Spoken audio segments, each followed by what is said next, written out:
Hello दोस्तों, आप सभी का स्वागत है आपके अपने YouTube चैनल मैथ मस्ती पर। दोस्तों मैं हूं विपिन यादव और आज हम पढ़ेंगे सीटिंग अरेंजमेंट, बैठक व्यवस्था। जो एसएससी एमटीएस के लिए जो बच्चे तैयारी कर रहे हैं, भाई सीटिंग अरेंजमेंट पढ़ के ही जाइएगा, रीजनिंग से खूब पूछता है। तो आज का जो हमारा कुछ सवाल है, आज 10 सवाल लेके हम आए हैं। इसमें देखा जाए सबसे पहला क्या है, यहाँ पर एक सवाल है कि ABCDEFGH केंद्र की ओर मुंह करके, मतलब ये घेरा वाला है, ठीक है, और कुछ होगा जो लाइन में बैठेगा दाएं बाएं करके, है ना, पंक्ति में। यह है घेरा वाला। ABCDEFGH और K केंद्र की ओर मुंह किए एक वृत्त के गिर्द बैठे हैं। D के बाएं तीसरा है, जो A के बाएं दूसरा है। F A के दाएं दूसरा है, G के बाएं तीसरा है। B D तथा F का निकटतम पड़ोसी नहीं है। दोस्तों एक बात याद रखना कि जब भी वृत्ताकार वाला रहेगा तो वृत्ताकार वाला में अगर मान लो कि जोड़ा में आदमी दे देता है, ठीक है, जैसे मान लो 6 आदमी, 8 आदमी, 10 आदमी, तो आमने सामने कुर्सी जरूर लगाइएगा। हाँ, अगर 5 आदमी है, 7 आदमी है तो आमने सामने कभी सवाल उसमें नहीं पूछेगा। एक बात तो ये ध्यान रखना। दूसरा बात, सवाल को बनाना आप वहां से शुरू करिए जहां से दाएं बाएं का चर्चा हो। जब दाएं बाएं का चर्चा होगा वहीं से सवाल स्टार्ट हो सकता है बनना। यह वृत्ताकार वाला है, तो वृत्ताकार है तो हम एक काम करेंगे, पहले वृत्ताकार एक टेबल बना लेते हैं। वृत्ताकार टेबल बना लिया और आदमी कितने हैं, तो ये 3 3 6 2 8 आदमी हैं। यानी कि ये हो गया आमने सामने 2, फिर ये हो गया 2 4, 4 और 2 6 और 2 हो गया 8। ये आमने सामने केंद्र की ओर मुंह करके बैठे हैं। हम लोगों के हिसाब से दाएं बाएं होगा। जैसे अगर मैं यहां बैठा हूं तो मेरा दाहिना ये है और मेरा बायां ये है। अगर मैं यहां बैठा हूं तो मेरा दाहिना इधर नीचे है और मेरा बायां ऊपर है। अगर मैं यहां बैठा हूं, इसका मतलब फेस इधर नीचे की तरफ है, इधर बैठे हैं तो बायां इधर है और दायां इधर है। तो हम लोगों के हिसाब से दायां बायां होगा। यानी हम सोच लेंगे कि हम अगर वहां बैठे हैं तो मेरा दाहिना किधर है और मेरा बायां किधर है। दोस्तों ध्यान दीजिएगा, अब जब आप सवाल बनाना शुरू करेंगे तो सवाल वहीं से बनेगा जहां से दाएं बाएं का चर्चा होगा। जैसे देखिए यहां पर है कि ABCDEFGH और K केंद्र की ओर मुंह किए एक वृत्त के गिर्द बैठे हैं। यहां से नहीं पता चला। अब D K के बाएं तीसरा है, जो A के बाएं दूसरा है। बहुत बच्चों को ना इतना पूरा एक साथ पढ़ने में दिक्कत होता है और बनाने में कंफ्यूज हो जाते हैं कि D K के बाएं तीसरा है, जो A के बाएं दूसरा है। ये जानबूझ के मैं ये प्रश्न लेकर आया हूं कि बहुत सारे बच्चे यही गड़बड़ाते हैं। तो आपको क्या करना है, आपको पूरा नहीं अभी पढ़ना है, आपको जो से पहले ही पढ़ लीजिए। D K के बाएं तीसरा है, D K के बाएं तीसरा है। K कहीं लिख लीजिए, K के बाएं तीसरा D को कर दीजिए। K के बाएं तीसरा, K के दाहिना इधर है, K के बायां इधर है। K के बाएं पहला, दूसरा और तीसरा, यहां हो गया D। D जो हो गया K के बाएं तीसरा है, D K के बाएं तीसरा है। अब देखिए, अब सवाल को पूरा पढ़ लीजिए। D K के बाएं तीसरा है, जो A के बाएं दूसरा है। जो A के बाएं दूसरा है, जो A के बाएं दूसरा है, A के बाएं दूसरा कौन है, यही कंफ्यूजन होता है कि D की K। तो याद रहे, जहां जो लिखा हुआ है उससे पहले आइए, पीछे आइए, जो व्यक्ति का नाम पहले आएगा उसके बारे में कहा जा रहा है। A के बाएं दूसरा है कौन, यहां जो बोला जो A के बाएं दूसरा है, तो A के बाएं दूसरा कौन है, पीछे आइए और जिसका नाम पहले आ जाए। A के बाएं दूसरा है कौन, K। A के बाएं दूसरा है कौन, K। A के बाएं में ही रहेगा, तो A इधर रहेगा, इधर A रहेगा। यहां ध्यान दीजिएगा, A को अगर मैं यहां लिख देता हूं तो A के बाएं पहला और ये दूसरा, नहीं, A यहां है तो बाएं पहला और दूसरा हो गया। A के बाएं दूसरा कौन, जो से पीछे हट के आएंगे, जिसका नाम पहले आएगा। यह बहुत बड़ी बात थी जिस चीज को आप समझ चुके हैं। अब सवाल क्या कहता है, F A के दाएं दूसरा और G के बाएं तीसरा। F A के दाएं दूसरा, F A के दाएं दूसरा, A के दाएं पहला दूसरा, यहां F होगा। F जो है, सवाल कहा F A के दाएं दूसरा और G के बाएं तीसरा है। अब G के बाएं तीसरा रहेगा, तो अगर G को हम यहां लिख देते हैं तो G के बाएं पहला, दूसरा और तीसरा हो गया। G के बाएं तीसरा भी हो गया F और A के दाएं दूसरा भी हो गया F। अब देखिए सवाल कहता है बी डी तथा एफ का निकटतम पड़ोसी नहीं है। बी जो है ना डी और एफ के आसपास नहीं बैठेगा, बी जो है डी और एफ के आसपास नहीं बैठेगा क्योंकि उसका निकटतम पड़ोसी नहीं है।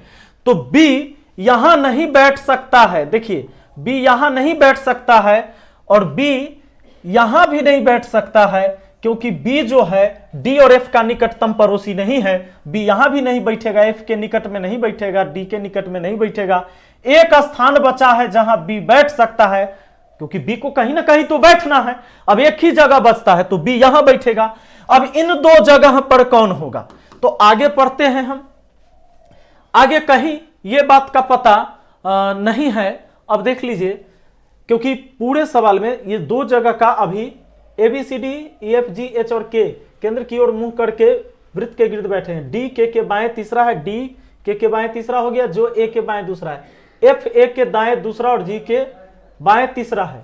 B D तथा F का निकटतम पड़ोसी नहीं है। अब देखो दोस्त, दो व्यक्ति जिसका स्थान खाली है और उसके बारे में आगे डाटा नहीं है। किस किस के बारे में, तो A हो गया, B हो गया, B हो गया, C नहीं हुआ है, D हो गया, D हो गया, F हो गया, G नहीं हुआ है, G हो गया, H नहीं हुआ है, K हो गया है। यानी C और H, अगर मान लो C यहां होगा तो H यहां होगा, और अगर C यहां होगा तो H यहां होगा, यही बात होगा। ठीक है ना। यानी इन दोनों के बारे में पूर्णतः क्लियर नहीं है कि कहां होगा। अब सवाल जो पूछा जाएगा इसी आधार पर पूछा जाएगा। सवाल का जवाब बेहिचक दीजिए। डी के तुरंत बाएं कौन है। अब डी के तुरंत बाएं एफ है, तो डी के तुरंत बाएं एफ हो गया ऑप्शन 2। ठीक है। आगे सवाल है डी के दाएं दूसरा कौन है। डी के दाएं दूसरा कौन है, डी है ना, डी के दाएं दूसरा कौन, पहला दूसरा, दूसरा जी है, तो जी हो गया। डी के दाएं दूसरा कौन है, जी, इनमें से कोई नहीं। ठीक है, डी के दाएं दूसरा, पहला दूसरा, जी हो गया। अब कहता है एच के तुरंत बाएं कौन है। एच के तुरंत बाएं कौन है। दोस्त एक बात ध्यान देना, एच के तुरंत बाएं, एच अगर यहां होगा तब तो डी होगा, लेकिन एच यहां होगा तब तो ए होगा। तो एच के तुरंत बाएं कौन है, यहां लिखा हुआ है डी भी और ए भी। देखिए एच यहां होगा तो तुरंत बाएं, एच यहां होगा तो तुरंत दाएं, दाएं डी, यहां डी भी है, ए भी है, और इनमें से कोई नहीं, डाटा अपर्याप्त और एफ भी है। तो इसका सवाल होगा डाटा अपर्याप्त। डाटा अपर्याप्त क्यों होगा, क्योंकि एच के तुरंत बाएं क्लियर नहीं होगा कि एच अगर यहां होगा तब तो डी यहां होगा, लेकिन यह बात क्लियर नहीं, यहां आंकड़े जो है इसमें अधूरा दिया हुआ है, इसलिए इसका आंसर डी 4 हो जाएगा। अगला है बी के दाएं तीसरा कौन है। बी के दाएं तीसरा कौन है भाई, बी के दाएं पहला दूसरा तीसरा एफ है, और एफ, बी के दाएं तीसरा कौन है, एफ है ऑप्शन 3 में। निम्नलिखित में से किस जोड़े में दूसरा व्यक्ति पहले के तुरंत दाएं है। पहले के तुरंत दाएं, देखिए दूसरा व्यक्ति ये हुआ, अब पहला व्यक्ति ये हुआ, तो पहला व्यक्ति के तुरंत दाएं में दूसरा व्यक्ति होना चाहिए। कहता है दूसरा व्यक्ति पहले के तुरंत दाएं, माने एच के तुरंत दाएं ए है क्या, एच के तुरंत दाएं ए, ऐसा नहीं है। डी के दाएं एच, डी के दाएं एच, जरूरी नहीं कि हो सकता है, क्योंकि यहां सी भी हो सकता है, नहीं पता। एफ के दाएं डी है क्या, एफ के दाएं डी क्या है, एफ के दाएं डी, ये पक्का है। देखिए एफ के दाएं कौन है, डी है, लेकिन ये जो था हमारा एच ए वाला, ये कंफ्यूजन था, क्योंकि एच का स्थान क्लियर नहीं है कि यही फिक्स होगा। ठीक है, तो आपका आंसर कौन हो गया, ऑप्शन 3 हो गया। तो ये 5 सवाल आपने देखा। अब हम बढ़ते हैं अगले 5 सवाल को देखते हैं। उसमें दाएं बाएं बैठना होगा या आमने सामने वाला सवाल होता है। देखिए चलिए एक बात यहां ध्यान दीजिएगा,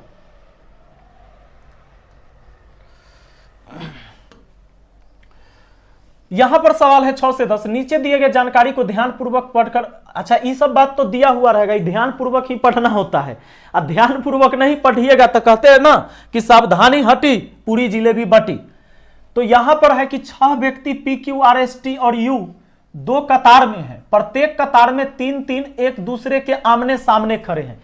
इस सवाल को समझना बहुत जरूरी है। देखिए 2 कतार है, ठीक है ना, ये 2 कतार है और 2 कतार में 3-3 आदमी आमने सामने बैठेगा। मान लीजिए कि इधर से 3 आदमी, कुर्सी तो लगाना पड़ेगा, बैठाइएगा कहां। अब देखिए जरा, तो 3-3 आदमी, 3 इधर से 3 उधर से बैठेगा, आमने सामने कहा इसलिए फेस ऐसे कर दिया।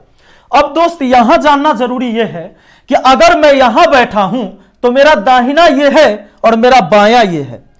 अगर मैं यहां बैठा हूं इधर से तो दाहिना ये बायां है, लेकिन उधर से जो घूम के व्यक्ति बैठेगा उसका बायां इधर हो जाएगा और दाहिना इधर हो जाएगा। ये आप खुद सोच लेना कि अगर आप यहां बैठोगे और फेस इधर रहेगा तो बायां उधर, दायां इधर, यानी लेफ्ट इधर और राइट इधर हो जाएगा। ये होगा ना। अब देख लीजिए, प्रत्येक कतार में 3-3 करके एक दूसरे के आमने सामने खड़े हैं। खड़ा रहे चाहे बैठा रहे कोई बात नहीं है। यू आर के दाईं ओर दूसरा है, यू आर के दाईं ओर दूसरा है। दोस्तों एक बात सुन लो, दाएं बाएं का चर्चा हो गया। अब यहां से बैठाओगे यू आर को कि इधर से बैठाओगे, तुम कहीं से बैठा लो किसी लाइन में, कोई दिक्कत नहीं होगा। देखिए कहता है यू आर के दाईं ओर दूसरा है। मैं इधर से बनाता हूं, एक बार मैं उधर से सवाल बना देता हूं, एक बार इधर से, आप कंफर्म हो जाओगे आंसर में कहीं गलती नहीं होगी। यू आर के दाईं ओर दूसरा है, यू आर के दाईं ओर दूसरा, तो आर यहां लिख देंगे, आर के दाईं ओर दूसरा यू हो जाएगा। या उधर से बैठाते तो यू आर के दाईं ओर दूसरा, आर के दाईं ओर दूसरा, आर इधर बैठा देते, यू इधर बैठा देते, माने यू इधर बैठा देते, आर इधर बैठा देते, आर के दाईं ओर दूसरा। ऐसे भी सवाल बनाते तो भी सही बनता। ठीक है, मैंने इधर से ही स्टार्ट किया है। अभी यू आर के दाईं ओर दूसरा है, पी कतार में सबसे अंतिम है, पी कतार में सबसे अंतिम है। अब अंतिम कहने का मतलब यह नहीं होता है कि चाहे आप इधरे लिख दीजिए पक्का इधरे होगा, नहीं, इधर भी हो सकता है, लेकिन यहां तो इसलिए सेट हुआ कि यू आर के दाईं ओर दूसरा है, आर के दाईं पहला होता है दूसरा, ऐसे ये फिक्स हो गया। पी कतार के अंतिम में है, पी कतार में सबसे अंतिम है, यानी पी या तो यहां होगा या यहां होगा, ये फिक्स हो गया है। टी क्यू का पड़ोसी है, टी क्यू का पड़ोसी है। दोस्त टी इधर नहीं होगा, टी इधर नहीं होगा, यह बात पक्का है। क्यों? क्योंकि टी क्यू का पड़ोसी और क्यू इधर कहीं नहीं बैठ सकता है, यानी टी क्यू सब इधरे रहेगा। टी क्यू का जोड़ा इधर और पी का भी जोड़ा इधर ही रहेगा। टी पी क्यू इधर रहेगा। क्यों? देखिए पी कतार में सबसे अंतिम है तो इधर कहीं नहीं आएगा, तब पी इसी लाइन में आएगा। टी क्यू का पड़ोसी है, टी क्यू का पड़ोसी है, तो यहां अब एक क्या स्थान खाली है, तो टी क्यू का पड़ोसी कैसे बनाइएगा, टी क्यू कैसे बैठाइएगा, इधर नहीं बैठेगा, यानी ई तीनों इधर बैठेगा। अब एक आदमी कौन बचेगा कि ये देखिए टी पी क्यू इधर ही होगा। तो एक बात और है कि टी पी क्यू छोड़ के जो एक बचेगा वो इधर आ जाएगा। यहां पर देखिए P Q R S, S बच गया, तो एस को इधर बैठा लेंगे। क्यों एस को बैठा लेंगे? एस को इसलिए क्योंकि 3 स्थान है, तो टी पी क्यू इधर आ जाएगा। अब कहता है आर क्यू के सामने है, आर जो है क्यू के सामने है, आर किसके सामने? क्यू के सामने, तो आर यहां है, क्यू यहां हो गया। और आपको पता था कि पी कतार में सबसे अंतिम है, तो पी यहां हो गया। अब जब आपका टी पी क्यू, तो पी क्यू हो गया तो टी यहां हो गया, क्योंकि इस लाइन में टी पी क्यू बैठना था। क्लियर है? अब दोस्तों ध्यान देना, सवाल का जवाब दीजिए। सवाल क्या है? निम्नलिखित में से कौन सा एक कतार में है? तो पी क्यू यू नहीं है, एक कतार में नहीं है, गलत। टी क्यू पी, हाँ टी क्यू पी ये वाला है, टी क्यू पी, ऑप्शन 2 सही। या 7वां सवाल देखिए, कहता है यदि पी क्यू अपने स्थान आपस में अदला बदली कर ले तो क्यू के ठीक बाईं ओर कौन है? मान लीजिए ये पी और क्यू आपस में स्थान बदल लेगा, क्यू यहां आ जाएगा। तो सवाल ये कहता है क्यू के ठीक बाईं ओर कौन है? क्यू यहां हो गया, तो क्यू यहां हो गया, तो क्यू के ठीक बाईं ओर कोई नहीं है, कोई नहीं, यानी इसका आंसर हो जाएगा इनमें से कोई नहीं। निम्नलिखित में से कौन सा व्यक्ति समूह एक दूसरे के आमने सामने है? एस टी है, यह देख लीजिए, एस और टी आमने सामने है। निम्नलिखित में से कौन सा कथन सत्य है? निम्नलिखित में से कौन सा कथन सत्य है? P R के बाईं ओर दूसरा है। देखो P यहां है, R यहां है, तो बाईं ओर दूसरा नहीं हुआ, ऑप्शन ए गलत। T Q के बाईं ओर है, T इधर है, T Q के बाईं ओर है, T जो है हाँ Q के बाईं ओर है, Q इधर है, Q का बायां उधर है, तो T Q के बाईं ओर है, ऑप्शन 2 सही। अगला है कि निम्नलिखित में कौन सा एक दूसरे के सम्मुख नहीं है? एक दूसरे के सम्मुख नहीं है, PT, P और T सम्मुख नहीं है, यही सही हो जाएगा, सॉरी सही होगा, कटेगा नहीं, सम्मुख नहीं है P और T। P यहां है और T यहां है, सम्मुख नहीं, सम्मुख का मतलब होता है आमने सामने। RQ तो देखिए RQ आमने सामने है, TS तो देखिए TS आमने सामने है, पहला ऑप्शन इसका आंसर हो जाएगा।